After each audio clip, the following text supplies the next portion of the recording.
And I have to add that the message is important. You know, it's not like you're going up and talking about sport and play. You know, you have a serious message when you're talking about the teachings of the Most Honorable Elijah Muhammad and making it relatable. And a person of your age, I'm interested in just your thoughts on how to present these teachings in a way that our young people could see themselves in it and gravitate more towards it.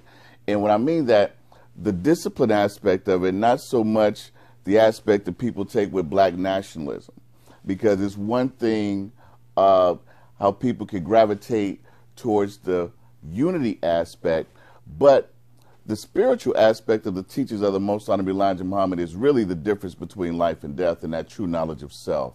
And so as a young man with such a serious message, what was it about the teachings? And I know you grew up in it, but you know, it says the book has many connections, and there's certain pieces that we gravitate to more than others.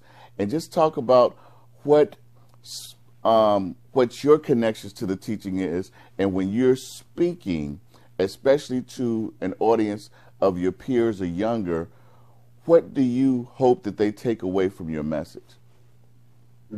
That's a very great topic, Brother Jamil.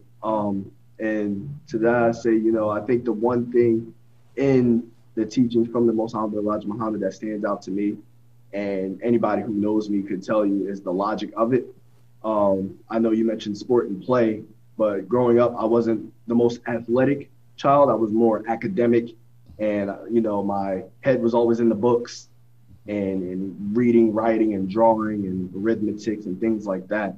So I always could relate onto a logic and analytical standpoint when it came to the teachings of the Most Honorable Elijah Muhammad. And as you said, you know, these situations are, when it comes to spiritually, life and death, as we call the teachings of the Most Honorable Elijah Muhammad, the life-giving teachings. You know, or as we would say in the Muslim community, the water, as water gives life. You know, water, if anybody knows anything about water, water is plain, and the pH scale, it's basic.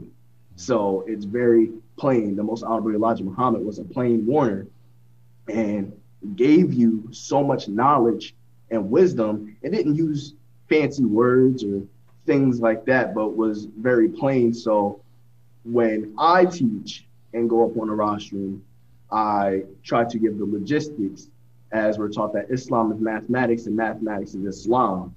And that alone is very plain. So I, in a way, attempt to emulate that from the Most Honorable Elijah Muhammad in terms of being a plain warner and a plain teacher, because why complicate something when it comes to life or death, when you can just hear the instructions and heed to it and follow it plainly as it was given to us. Yes, sir. Brother, I'm smiling. A broad